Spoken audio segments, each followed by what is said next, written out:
Ô, Caio, você estava lendo lá, né? João 4. Por que toda essa ênfase no templo como lugar de adoração, Caio? Isso é uma coisa de muito, né? Desde os primórdios. Faz parte da nossa necessidade de segurança palpável, né? O ser humano precisa do totem. A mesma razão pela qual ele faz um ídolo, bota no nicho e adora. Sim. Você mostrando para uma pessoa os textos de Êxodo, Levítico e Deuteronômio, Números também, onde se diz para não fazer imagem de escultura, ela vai dizer, não, mas eu não adoro a imagem. É só para me ajudar psicologicamente a chegar mais perto. É uma coisa, mas para mim eu tenho uma veneração pela imagem que me ajuda a pensar em Deus de uma maneira mais focada, menor para minha compreensão. É o que dizem as pessoas ou dizem os sacerdotes que advogam essa utilização tátil de coisas como objeto de propulsão para a adoração. Isso na melhor das hipóteses. Sendo que de fato a maioria das pessoas adora o objeto mesmo e crê que aquele objeto entrou num portal.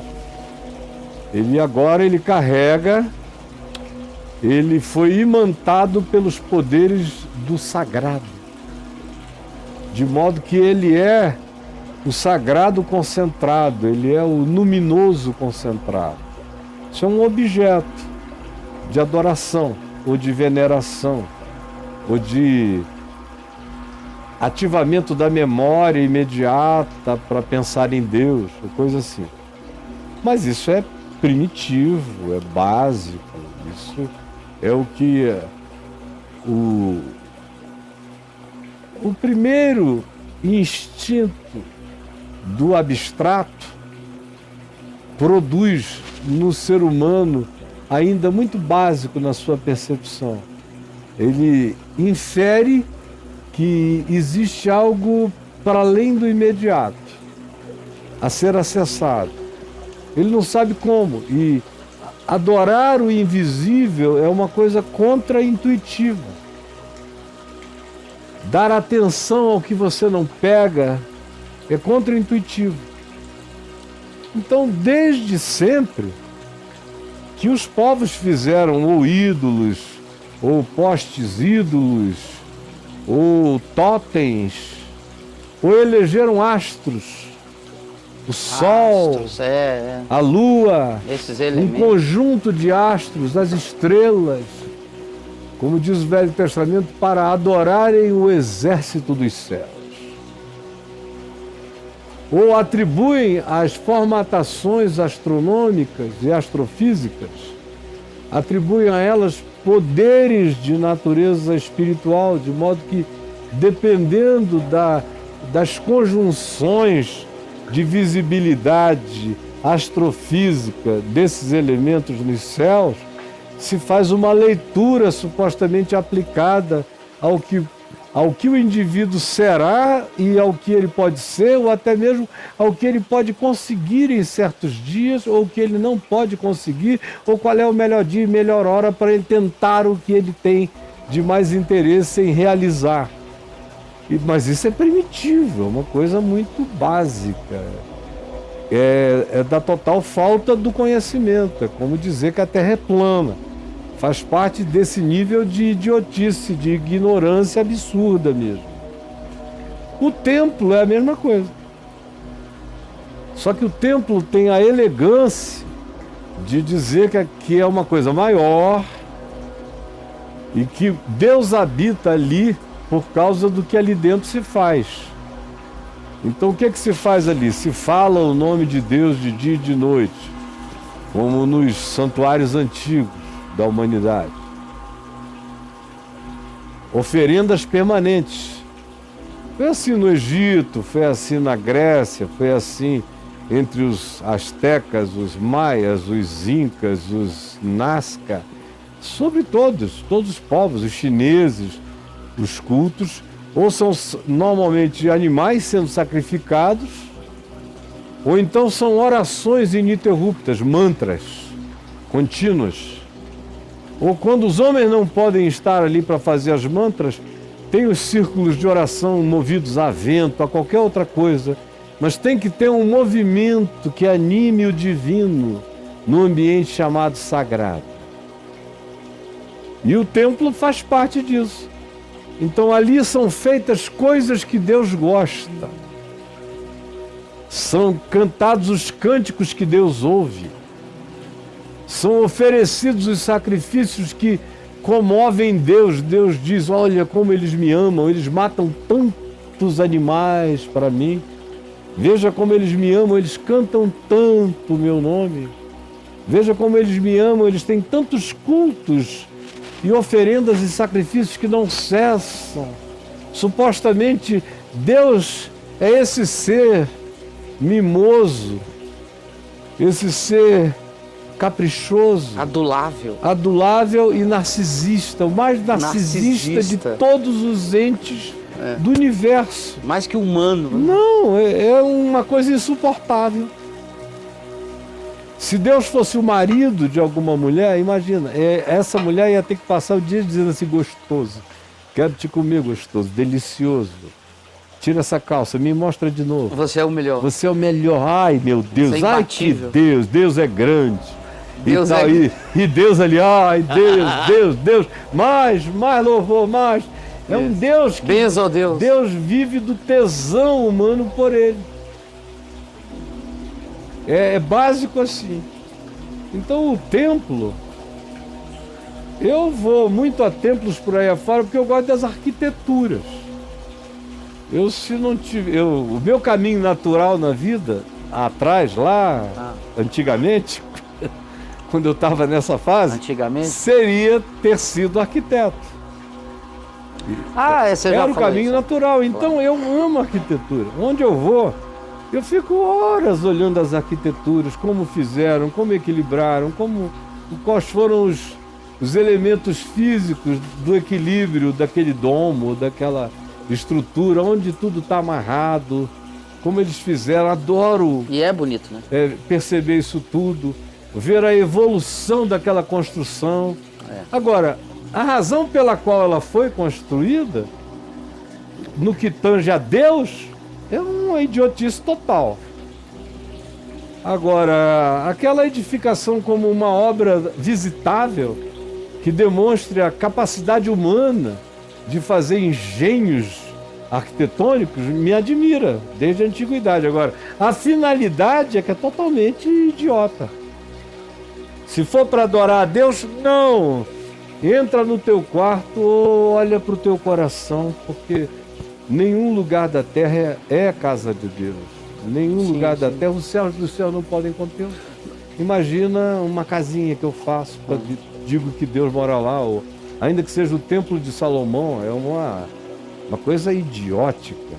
Aquilo ali é para o ego macediano, é para o ego religioso, dizer eu estou servindo o Deus maior no templo maior. Tudo é maior, tudo é maior.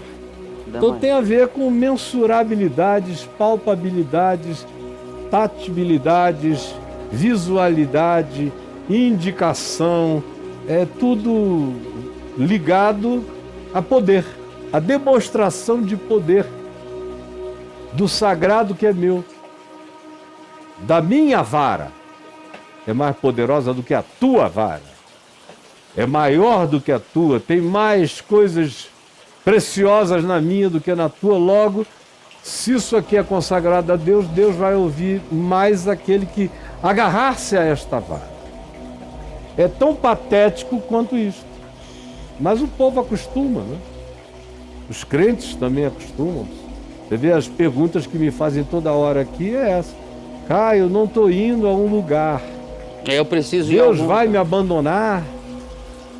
Ou será que eu estou tendo problemas na vida porque eu deixei de frequentar um lugar que era chamado de a casa, morada de Deus? Uma coisa assim. E de modo que, mesmo na era tecnológica mais avançada que já se conheceu, que é a do dia de hoje, amanhã já terá uma coisa a mais, mas a do dia de hoje, de sempre até o dia de hoje, não se conseguiu ainda vencer esse primitivismo psicológico e espiritual mais básico. E se eu afronto essa basicalidade, essa ignorância, tem gente ali que joga pedra para todo lado e diz que eu não creio em coisa nenhuma. Porque eu digo que o templo não é nada e que Deus é espírito, que nem nesse templo, nem naquele templo, nem nesta catedral, nem naquela catedral adorareis a Deus. Vem a hora e já chegou em que os verdadeiros adoradores adorarão a Deus em espírito e em verdade, porque Deus é espírito e são esses os que Ele procura para serem seus adoradores. Era isso que eu ia te perguntar, Caio. Por que com essa tecnologia toda, com essa evolução toda da humanidade, você diz que é uma coisa primitiva e isso não caiu por terra? Porque uma coisa não conversa, não dialoga com a outra. Não dialoga com a outra. Você vê um garoto desse que é capaz de fazer um algoritmo extraordinário, com inteligência de si mesmo extraordinário, não consegue exercer sabedoria para se relacionar com a mulher dele em casa. Não consegue ser um bom pai. Olha isso. Não consegue amar filhos. Não consegue olhar o próximo e apreciá-lo, a não ser como um consumidor que vai comprar o que eu desenvolver. Mas não tem gente ali, justamente porque não tem gente aqui. Quando tem gente em mim, eu não consigo jamais olhar o mundo sem ver gente o tempo todo no mundo. Agora, quando não tem gente em mim, eu posso ser capaz de desenvolver o algoritmo mais sofisticado, eu não vou conseguir ver gente na vida. Uma coisa não necessariamente dialoga com a outra. É por isso que eu também encontro pessoas absolutamente insanas, mas que são capazes de alguns movimentos funcionais. São capazes de trabalhar, de aprender matemática, de passar no psicotécnico, de fazer um concurso e entrar em alguma coisa, ou de se candidatar a um cargo público e de tão idiota que seja, fala tanta pasmaceira e idiotice que acaba reunindo uma multidão em torno dele. E é eleito, como foi o caso do macaco Tião, no Rio de Janeiro, há muitas décadas atrás, ficou sabendo disso? Que elegeram o Rio de Janeiro, elegeu um macaco. Resolveram votar em peso no macaco, e elegeram o macaco, como resolveram votar em peso, e elegeram, de novo. E aí, uma coisa não tem nada a ver com a outra, absolutamente nada a ver com a outra. O cara pode ser funcional, saber vestir a calça, subir a braguilha, fazer um filho, sair para trabalhar, amarrar uma gravata. E pode aprender a dirigir. Pode virar qualquer celular. Coisa. Ele provavelmente não consiga se tornar juiz do Supremo Tribunal, mas consiga se tornar presidente da República. É um cargo que demanda menos pensamento e mais performance. E provavelmente na Assembleia Legislativa não conseguiria se eleger presidente, só se fosse um Severino, que ficou ali alguns meses por uma contingência do ofício. Uma cobertura. E logo saiu porque não dava para segurar a onda. Não dá. Se não tiver um pouco mais de inteligência, roda. Não se mantém. Mas eu conheço gente absolutamente insana. Que não passa em nenhum teste psicológico. E você vê a insanidade da pessoa pelos valores dela, pelo que ela elege, ou pelo que ela não consegue enxergar de significado nas coisas. Ela é insana para fins psicológicos e para fins relacionais, mas não é insana para fins funcionais imediatos. Eu fico vendo gente cobrando que determinadas pessoas que foram de um determinado modo a vida inteira, de repente mudem por causa do cargo ou da liturgia do seu cargo e ofício. Não muda. Não muda. Ela pode até aprender a manipular um equipamento e levar um satélite daqui à Lua. Mas se aquela consciência humana não estiver instilada nela, ela vai ser um bom técnico e um ser humano insano, louco, em tudo aquilo que sejam relações humanas de valor perene. De modo que não há diálogo necessário entre a capacidade funcional, a inteligência funcional, e a inteligência emocional e a inteligência espiritual, e a sabedoria que é a inteligência espiritual. Você acha que o ser humano é gênio na mesma medida em que ele é um idiota? O ser humano, quando é gênio e pode ser um gênio sem sabedoria. Portanto, um gênio idiota. E a história humana está cheia de alguns que foram extraordinários no que fizeram, justamente porque eram extremamente precários em outras áreas da vida. Como existem algumas deficiências mentais e neurais que, justamente por estarem presentes naquele indivíduo, exacerbam uma área de percepção do cara na qual ele é gênio. E justamente porque ele tem as demais áreas atrofiadas. Ele se tornou gênio numa, mas sem o amparo do resto das sensorialidades necessárias para transformá-lo num gênio sensato. Ele é topicamente genial, mas é um idiota no geral. Para a relacionalidade humana, está lotado. A coisa mais difícil mesmo é você encontrar um gênio que também seja sensato e sábio. Aí tem alguns na história humana, mas foram poucos. Quase todo gênio tem alguma descompensada em alguma outra área da vida. É difícil a genialidade habitar o equilíbrio e a sensatez de ponta a ponta. E aí, brother? Genial. Deixa eu fazer mais uma aqui, porque eu tenho mais uma saideira aqui, mas eu vou entrar aqui. Tá. O Hitler, por exemplo, foi uma atrocidade humana, considerado historicamente. Tinha genialidade em Hitler, Caio, na sua opinião? Não como a gente considera genialidade. Ele tinha uma tenacidade. Você falou da capacidade de agrupamento. Ele tinha uma tenacidade e um narcisismo extraordinário, uma capacidade tenaz, obcecada e uma fixação no fato de que ele era uma espécie de divindade entre os humanos. Isso está na base da pulsão psicológica do Hitler. Ele veio ao mundo para mudar o mundo, ele ia criar um Reich de 1000 anos, pelo menos, de duração, maior do que o Império Romano, do que qualquer outro império na sua duração. Se ele não fosse... E ele veio com isso. Agora, se você desse para ele para fazer cálculos de matemática e física, ia ser uma tragédia. Tá. Sim, ele tinha certos prazeres musicais, mas não eram amplos. Ele era um cara de uma fixação num determinado autor. Ou ele teve admirações muito mais de orelha do que de pesquisa. Muito mais pelo que ouvia e elegia do que pelo que pesquisava e entendia. E ele é a demonstração de que um idiota obcecado pode conseguir praticamente o que queira.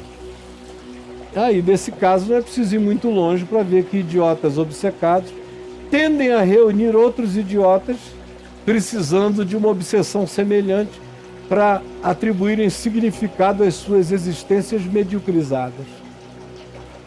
Então, esses seres messiânicos podem existir de maneira totalmente idiótica. Aliás, geralmente os seres messiânicos são os maiores idiotas da história humana. Mas como na história humana tem mais idiota do que sensato, infinitamente mais, o idiota obcecado pelo seu papel de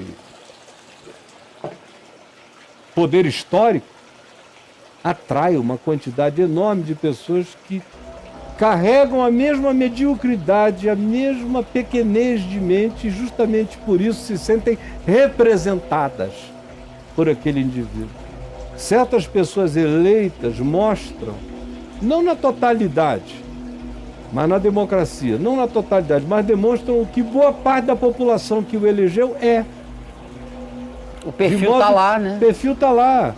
O candidato te oferece uma psicanálise dos eleitores. Sim. Sempre. E aí, meu amigo? Quando o João vota em Pedro, sai mais de João que de Pedro.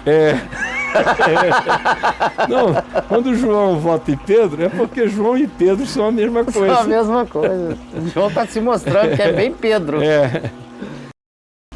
Quando se trata de dinheiro, todos têm a mesma religião. Exatamente. Claro, né? Voltaire. Você veja que os presidentes americanos nunca tiveram problemas agravados com a Arábia Saudita, que é de fato a maior financiadora de terrorismo no mundo. A partir do Bin Laden, que não era um financiamento oficial, mas da família dele. E se você for ver, a maior parte dos financiamentos terroristas no planeta vem da Arábia Saudita, mas é também onde estava o petróleo, o petróleo até pouco tempo era a grande commodity. Então, tanto faz se é o lugar mais rigoroso e anti-direitos humanos do mundo, ninguém vai em cima. Aí é o Bush, mas a gente também teve o Obama, que conseguiu manter o equilíbrio com a religião do dinheiro.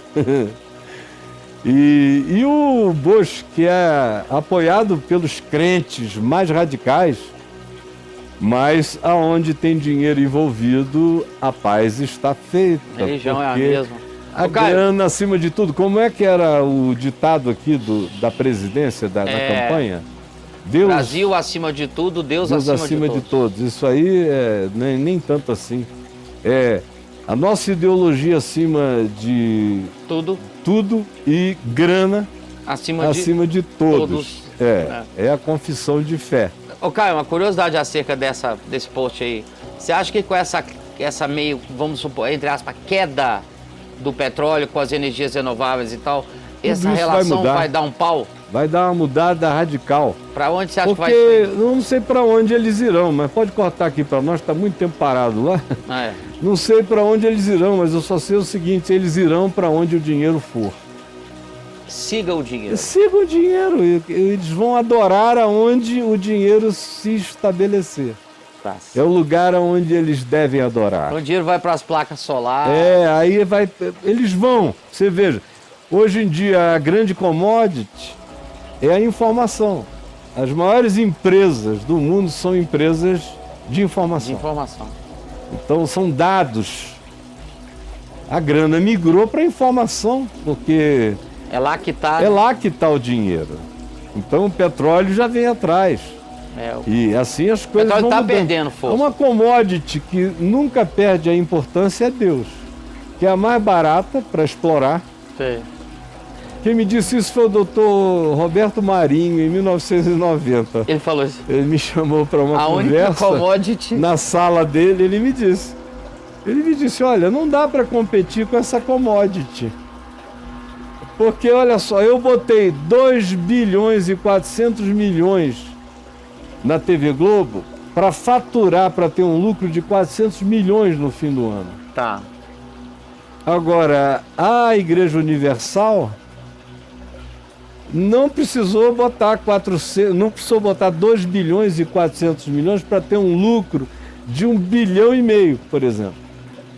Porque a commodity deles é invisível, é intangível, é imponderável, habita promessas de palavras feitas por homens e mecânicas, e diz que quem quiser alcançar tem que botar dinheiro. Então, para ser uma commodity invisível e intangível, qualquer coisa que se põe ali já é um lucro exorbitante.